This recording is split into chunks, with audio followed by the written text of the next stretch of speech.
Guide to Become a Data Scientist, Part 2. We have discussed the 5 steps in the first part of this video.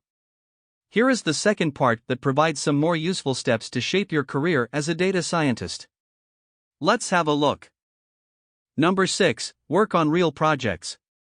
Post understanding the fundamentals from Data Science Bootcamp, the next step is to sharpen your skills in a real-time environment. Number 7. Build a network or join a community space.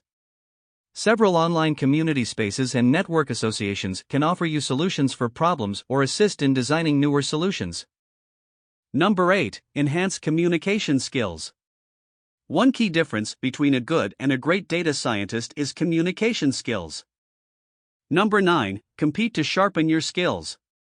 One must master several skills such as Python, SQL, and R. Consider the Python test helpful for budding data scientists to sharpen their skills, find intuitive approaches, and hone their skills.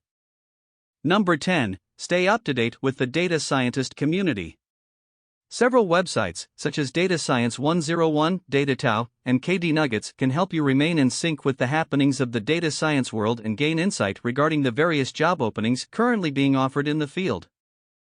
Stay tuned for more informative videos.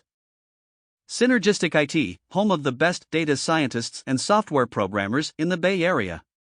Call 510-550-7200.